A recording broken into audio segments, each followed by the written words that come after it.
Hi there, and welcome to Out There, a paranormal podcast. I'm your ghost host, Josh, and on the first day of each month, we come out with a new episode about the paranormal that we find spooky and weird. If you don't know what the paranormal is, it's anything that cannot be explained with conventional science. For this podcast, that means any location, entity, or event with ghostly happenings is on the table. Make sure to follow the podcast on Instagram and TikTok, Out There Paranormals, to see the posts we make for each episode and give us some suggestions you would like to hear. It is also a great way to join our Discord server. TJ is on a fantastic adventure, so I am here to bring you the post-Halloween episode. I hope everyone had a fantastic holiday. Now, I do want to warn you all, today's episode is going to be a little different. Because this is usually a TJ episode, I think it would be fun for me to read these stories without ever having read them before and telling you my genuine reaction. So, today we'll be covering sightings of female apparitions, nightly footsteps, and conversations with a dead man, and more. We are covering paranormal encounter Reddit stories. Let's dive in. Our first encounter comes from the user Nova AU Christian. For a while back, in 2006, I lived with my sister. Her home was a 2-story townhouse. She had not told me that she had experienced unexplained activity, so discovering the first and mildest of it was honestly exciting to me because I never feel afraid of these things. Part of that is healthy skepticism, and part is belief. One day, after I'd been there about a week, I heard footsteps in her upstairs bedroom while we were downstairs. They were heavy and frankly masculine. I brushed it off as being her female neighbor and the sound coming through the walls somehow, and that is when my sister stated her neighbor was not at home and smiled, probably because she finally had a witness, adding she'd heard the sounds all the time. Within another few days, I watched while the dining room chandelier started to sway on its own, assuming it was the AC as there were no ceiling fans. I checked and the AC was off. The chandelier swayed faster and faster, then slowed, then moved faster again. I watched the whole thing as my sister said, "Yes, it's freaky, but normal.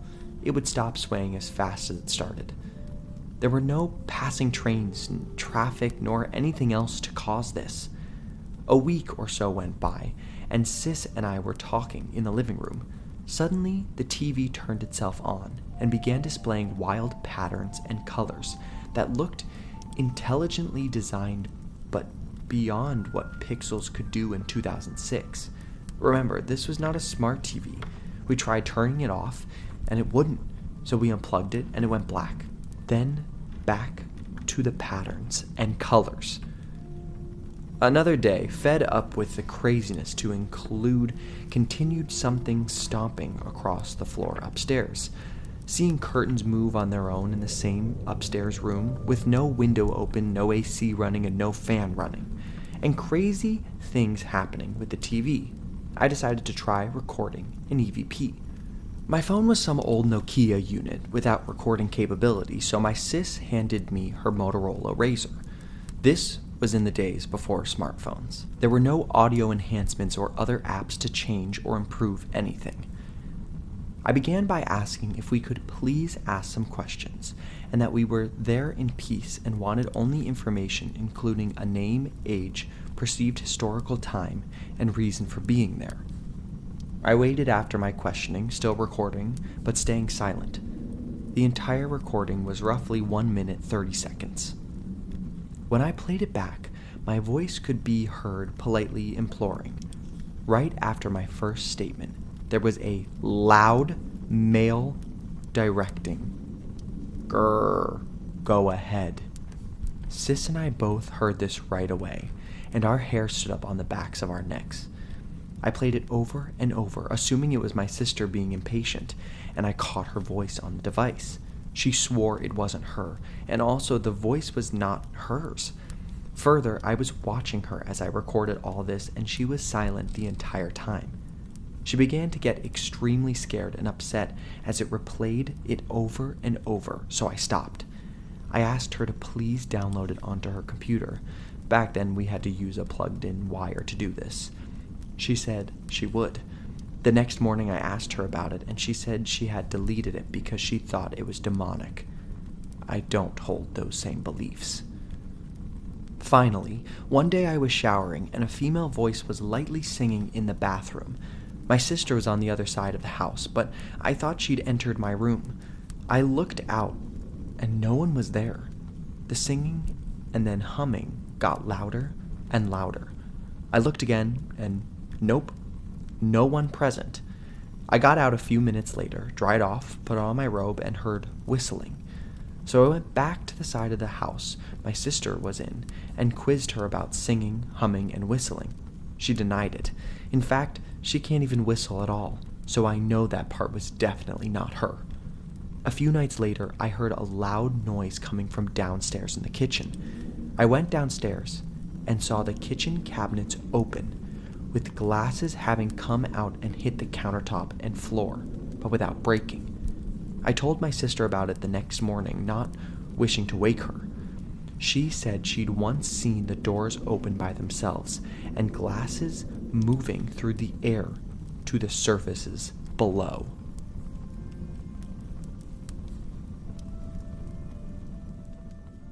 Okay, so that one was actually pretty scary. There's a couple things that I do want to touch upon. First off, the whole cabinets flying open is honestly not uncommon. There are many hauntings where cabinets will open up by themselves or even drawers. A lot of the times in demonic hauntings, they will do it all at the same time. But I think a poltergeist would probably be able to do that anyway. But what it does sound like to me is a residual haunting, which is a haunting where somebody on the other side is basically doing a task they did every single day. So this sounds like someone who lived in the house that was opening and grabbing glasses, and that's why. This would also explain the singing and humming and whistling. Someone just going about their day in their house, in their realm. Now, the thing that is a little weird, and by a little weird I mean very weird, is the patterns on the TV, especially when it was unplugged. Now, especially back then, it wasn't uncommon for this screen to come on where there was a bunch of different colors and lines on it. And for any of you young people, just don't even talk about it. I know we're old, but for the people that are my age and older, we know what we're talking about. So maybe they just weren't used to that, or I don't know. That also sounds like it could be alien phenomena, but I don't know. That seems like a stretch. The chandelier and footsteps, again, that's pretty common experiences. I mean, footsteps, we hear those all the time, right? The chandelier, though, is fairly interesting that it's swinging, but also could be just a residual haunting or a poltergeist saying that they're there. Now, the thing that I enjoyed the most out of this one was the loud EVP saying, "Grr, go ahead." I mean, whoever this male presence was, they were literally telling them to ask him questions. And I'm not sure if they asked the questions or not, but he seemed like he was ready for them. So who knows? To me, it kind of sounds like maybe this is the male and female of the house from either a long time ago or right before, and they're just still there. And maybe they don't want to go beyond the house or cross over because it's their home. And you know what? I totally respect that. Okay, the next encounter is from Desperate Vintage. When I was 7 or 8, my family moved into a brand new home in a DC suburb. New construction, brand new everything. I was terrified in that house. I couldn't stand to be alone upstairs. Even in the daytime, it just felt like I wasn't alone. My bed would rock back and forth, as if someone was standing at the foot of it, pushing it back and forth. My sister would hear knocking on the bottom of her bed. I'd feel someone watching me from the top of the stairs. This continued until I moved out for college. I moved back home after dropping out of college and lived in the basement. My then boyfriend was staying over one night, and the light in the living room area came on its own. After we turned it off and closed the door opened on its own. He refused to stay over after that. A few years later, my then boyfriend and I were married and living 8 hours away. I was very pregnant and went to DC to see my mom. My dad was away on a business trip, so it was just her and my younger sister in the house. I was lying on the couch and my mom was at the grocery store when I heard the creaking of someone coming down the stairs. And in the reflection of the glass over the fireplace, I could see bare feet standing at the entrance of the living room. Assuming it was my sister, I told her to come give me a hug. The feet turned and walked towards the kitchen. I got up and went through the other side of the living room to greet her, and there was no one there. I then remembered that my sister was at work. My parents have since retired and moved away from the DC area, and I haven't been to that house since. I'm living in a farmhouse built in the 1800s with my kids now, and don't feel as nervous and uncomfortable as I did back then. I still feel like, I don't know, maybe it just had high EMF frequencies there or some kind of an explanation for what I experienced, but I just don't know. Okay, so at the beginning of that one, I was genuinely terrified because that sounds absolutely horrendous. I mean, knocking under your bed, that's literally a worse nightmare. Also, your bed being, like, shook. What the heck, man? I'm trying to sleep. Like, get out of here. But I do feel like that's more of a malevolent entity or an entity that is wanting to do harm or cause chaos or do evil. I don't think it's demonic necessarily, but malevolent, possibly. The sensation of being watched is something that a lot of people feel, so that's not abnormal. But the one that I like the best is seeing the feet coming down the stairs in the reflection, because I'm sure, as you've all heard by now, of my experience with a ghost is basic. It's not the same, but it's very similar to that, seeing a reflection of somebody walking by and no one being there. Now, I think that this probably would be something along the lines of a malevolent or a poltergeist spirit trying to get their attention. What's interesting is that if this person does not discuss whether her parents knew of this spirit or had any experiences with them, but it's not uncommon for a spirit to target certain younger demographics because they are easily scarable and they're easily persuadable as well. So, I don't know. I would go to say that's probably not a good spirit. It's a little freaky. So I'm glad that they're not in the house anymore, and I wish whoever is in the house all the best. Our third encounter is from Funny Goose 5616. I worked a graveyard shift in a psychiatric crisis facility for a while. We had a few deaths on the premises over the years. We had some people come in and fatally OD in the lobby. A couple people died of medical conditions in their sleep in their rooms.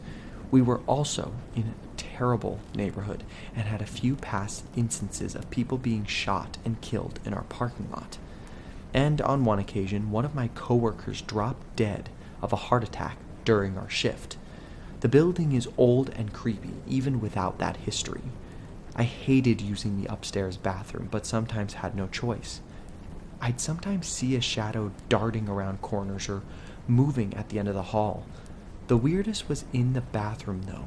Several times, I'd be in there staring at my phone, avoiding work, and I'd hear the door open and the water turn on at the faucet. There would be 0 footsteps heard, which was weird because sounds traveled in this bathroom. It was very small, 2 stalls only, so you'd hear everything the person was doing in there. When this would happen, there was no footsteps, no shuffling of clothing, no breathing, just dead quiet. Sometimes the water would turn off and the paper towel dispenser would go off, but never once would the door open again. And the door was loud. You couldn't miss it. The paper towel was always untouched and usually the water was left on. The faucet was old-fashioned. You had to turn a knob to turn it on. Same with the paper towel dispenser. Found out from other coworkers that this is a common occurrence up there. and it was never malicious. It was just like somebody going about their business and not realizing they were dead. Okay, so I was a little nervous for this one, I'm not gonna lie, because we were starting with a hospital, type place, and those are just brutally haunted. But this one actually does sound like kind of sweet. It sounds like, to me, maybe that old coworker is just, this is something they did all the time, and so it's a residual haunting of them, you know, washing their hands, which is honestly very good. Like, thank you for washing your hands. And for everyone at home, wash your hands. I am glad that that one was not much worse than what I anticipated it being, and I think a lot of you anticipated it being. So, thank you, TJ, for putting that one in the middle. Our fourth encounter is from muted-application-27. I work as an anesthesiologist, and we are routinely part of the cardiac arrest/code team of the hospital. When a cardiac arrest call comes over our pagers, we need to get there ASAP. The hospital I work at is a new building, but it is attached to the old and now mostly empty hospital by a link bridge. The old hospital is about 150 years old and was built on the site of an old Roman fort. It only has a few wards open in it. I've come across some strange occurrences as a doctor working nights in a hospital, but this shook me to the core and has made me question everything. Anyways, I was working the night shift and received a cardiac arrest call at about 4 a.m. to one of the wards in the old hospital. So I started to run towards the old hospital and enter the link bridge that connects the two. This bridge is a bit like those walkways when you get off an airplane. Long, tiny, feels a bit flimsy, and about 50 meters off the ground. It is about 500 meters long and pitch black at night. There are motion-activated sensors that turn the lights on as you make your way through the bridge. As I was running through the bridge, the lights were coming on in front of me as I ran, in segments of about 20 meters at a time. About halfway through the bridge, I crapped myself as I nearly ran into somebody who looked like a patient heading the opposite way of me, towards the new hospital. This guy just appeared out of the darkness as one of the light sensors I triggered illuminated a section of the bridge. He was a very distinctive looking man. He looked a bit like Albert Einstein.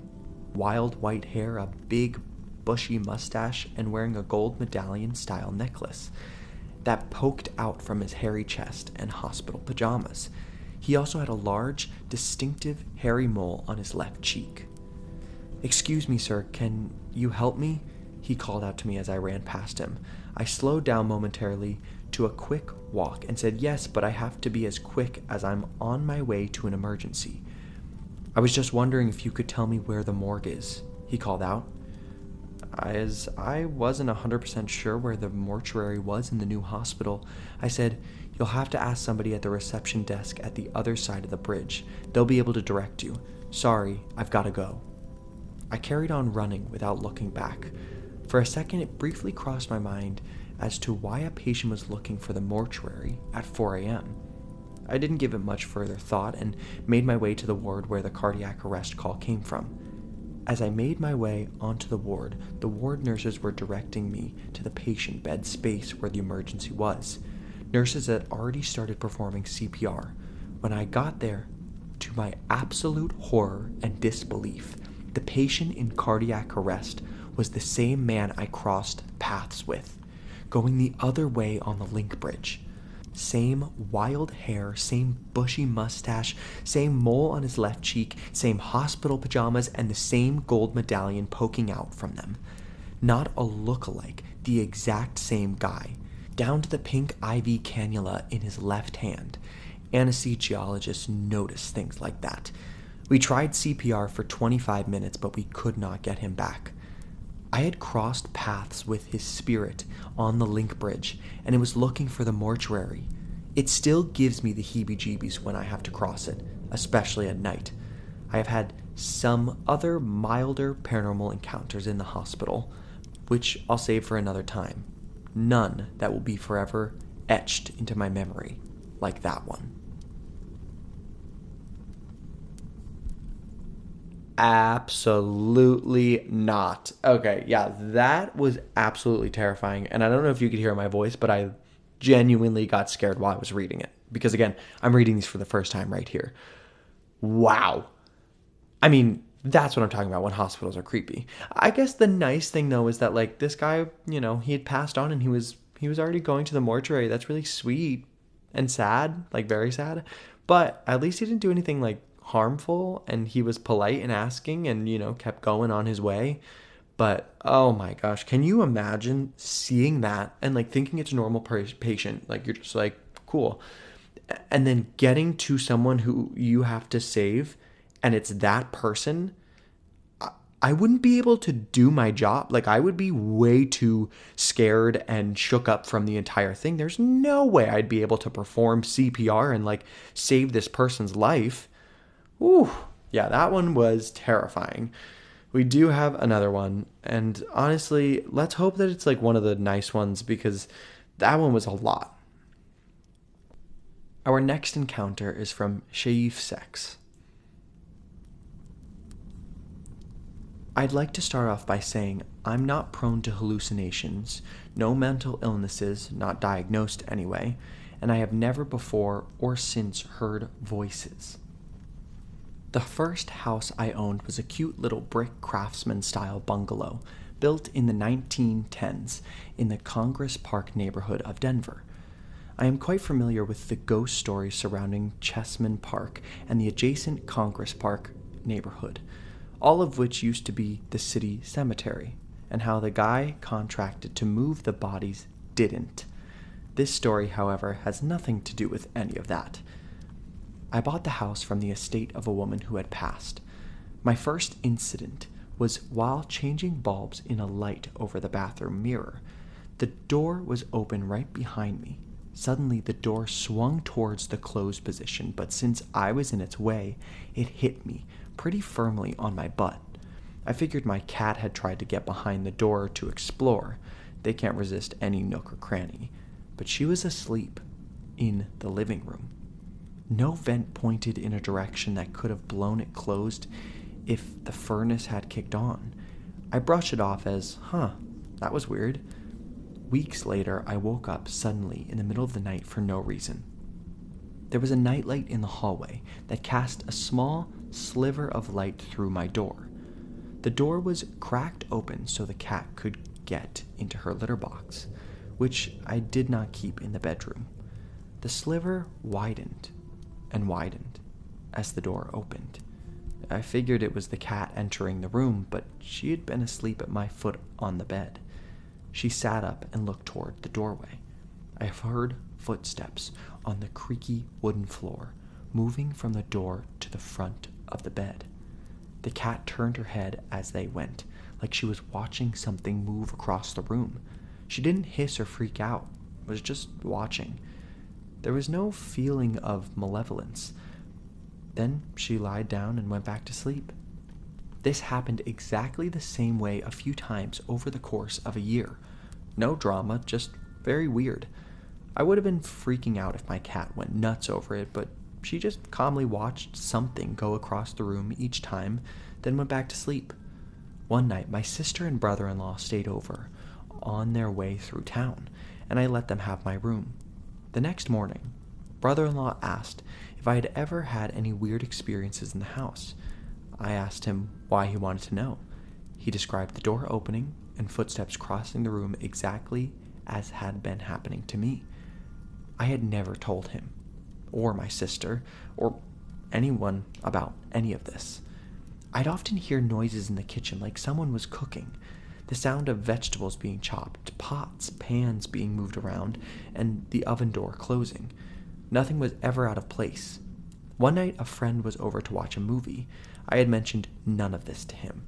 He muted the TV, held his hand up to shush me, and listened intently. He asked, "Who's in the kitchen?" Then, one night, came one of the most terrifying experiences I've ever had.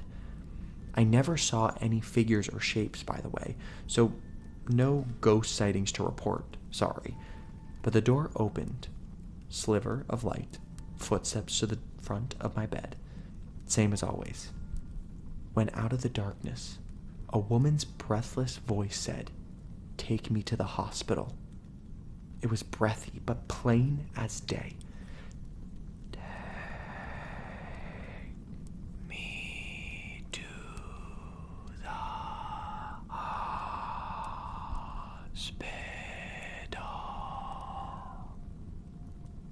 I freaked out and slept on the couch in the living room for a week. Later, I asked the neighbors if they had known who had lived in the house before me. They said she was a nice woman, 83 years old, had raised her family there. Her son lived in town and came to check on her regularly. One morning, he found she'd passed away during the night in her sleep. I assume it was now my bedroom, since there were only two, and the second bedroom was pretty small. I did a record search and found the deed history, since my purchase was from a probated estate after her kids had changed the deed over so they could sell the house. It belonged to a husband and wife, Michael and Evelyn. No idea when Michael had passed. The neighbors didn't mention him. A few months later, the door/footsteps things happened again. No voice this time. I sat up and calmly said, "Evelyn, Michael has been waiting for you. He loves you and misses you. I think you should go be with Michael." I didn't feel anything special. Nothing like someone just went into the light kind of thing. But that was the last time anything unexplainable ever happened in that house for the following 3 years that I lived there. Aw, that was sweet. Okay, for the record, that creepy reading of it, the Reddit person did give instructions on how to do it, but I wanted to scare you all because that's absolutely terrifying. So raise your hand if you got scared. I'm raising mine. Anyway, it is crazy, this story. I mean, this is a classic case of a residual haunting. Now, it is interesting that if it was Evelyn, that she did say to take her to the hospital because that's intelligence, but it could be residual in the sense that she doesn't know she's dead. She knows something's happening, so she's asking this person who she doesn't know, who's sleeping in her bed, which like I'd be pissed about, to take her to the hospital. But it really is, pretty sweet, especially the cooking in the kitchen and stuff. It seems very much like Evelyn just didn't know she was gone, and so she was going about her house normal ways. It's nice, though, that when this reader told her to pass on, that maybe she did, and hopefully she's with Michael, wherever the next part of life is. The next encounter is from Rias_babybear. I'll make this as short and sweet as I can, with hopes of you all understanding. When I was approximately 14 years old, 10 years ago, my friend had stayed at my childhood home in small-town Missouri. My friend and I had been up playing video games in the living room, where we eventually both fell asleep on our love seat. The love seat was directly looking at our front door, which had an open window with no covering. My friend and I both woke up at 3 a.m. We both looked at the front door, and both saw what appeared to be a female standing in a white dress and a veil over her face. She was just staring at us. Stalking, if you must. We were frozen in fear, not knowing what to do. The lady seemingly floated away from the door until out of sight. To this day, we have both shared the story with common friends who refuse to believe us. Fast forward to present day, I currently work near my hometown. My work partner and I were cruising in my hometown. He looked at me, knowing I grew up in the area, and asked if I ever saw anything creepy in the area. I mentioned my old house being haunted, but did not go into detail. My partner continued to explain that during his teenage years, he was driving on the main road in the town. He saw a female in a wedding dress with a veil over her head. He thought it was creepy, of course. He told me that he was still driving at over 45 miles an hour, and the female was chasing him, matching his speed. I still didn't mention the whole incident that I had experienced.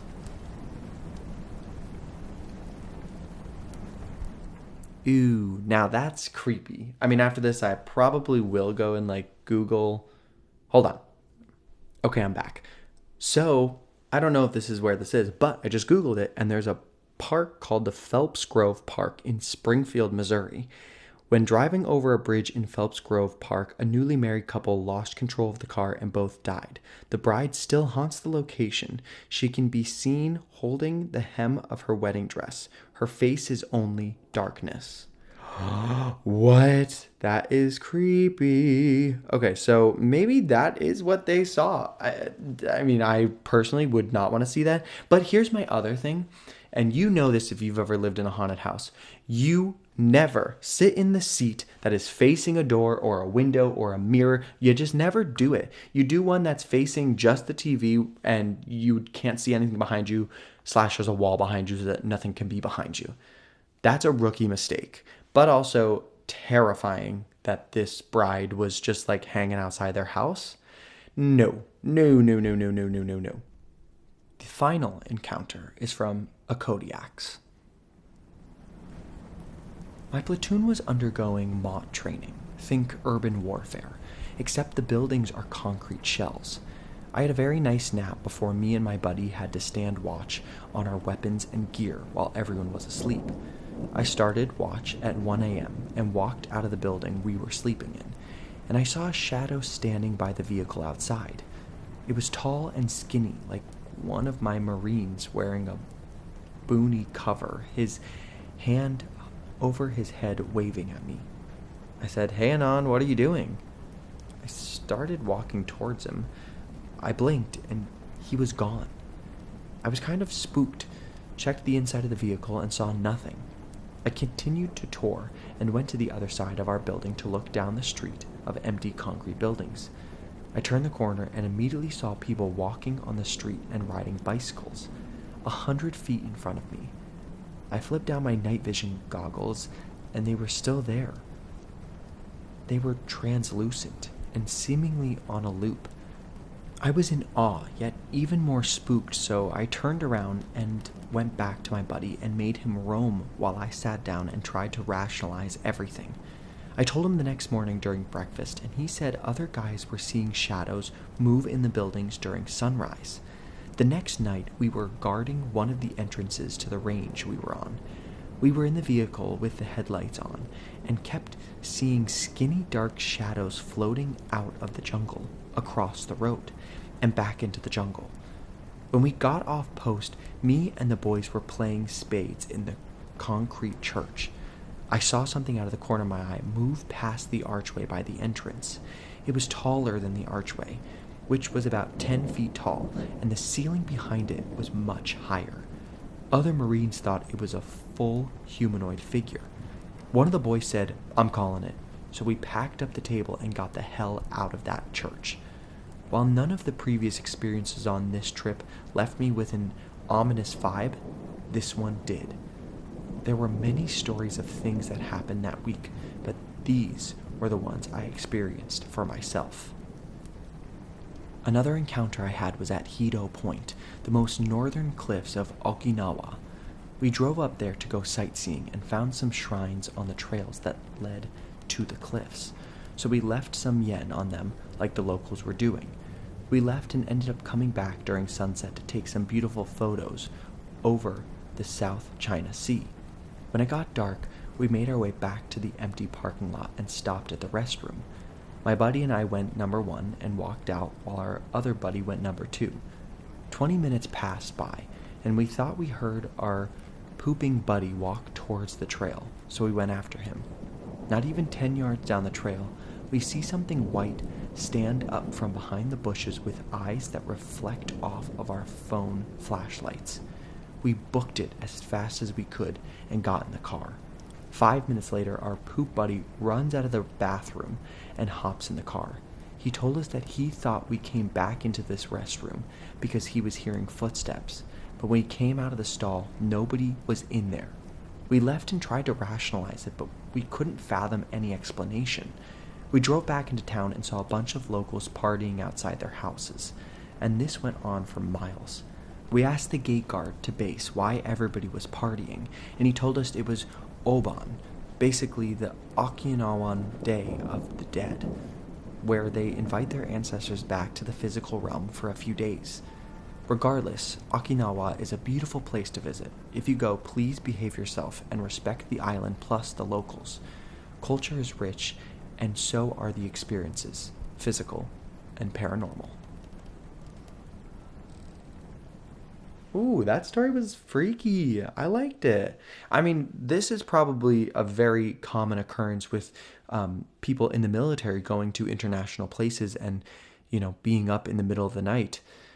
But also, the Battle of Okinawa in 1945 was there. And it was a major battle towards the end of World War II. And it was a U.S. victory, but the losses were massive on both sides. So that's going to leave major energy behind, whether that's good energy or bad. Another thing is that it probably still was a loved town, so people who had passed on might have come back to, revisit their childhood, which could have been the people on the bike. Now, would I want a shadow person waving at me? No, absolutely not. And I also don't want to see something 10 feet tall in a church because that just feels wrong to me. But to experience a spirit on the Day of the Dead in Japan, that has to be a very special experience that they'll never forget. So, what do you think? Are the spirits from these stories really out there? We are on Instagram and TikTok at Out There Paranormal, so be sure to follow us and give us all of your thoughts on the things we cover and suggestions for what you'd like to hear next. If you want to hear more from us, your hosts, you can join our Discord, where we will occasionally give peeks behind the curtain. If you like what you hear, be sure to leave us a 5-star review on Spotify and Apple Podcasts. It means a lot to us, and it's a great way for others to find the podcast and enjoy, just like you. 1 month from today, TJ will be returning to kick off our special winter-themed month. He'll be covering a hotel within the Colorado mountains that has trouble getting guests to stay a full night. With many strange happenings, it was the inspiration for Stephen King's The Shining. We will be talking about the Stanley Hotel. See you next time. This episode was written by TJ and hosted by me, Josh, with logo design by Jason Zykes and theme music from Purple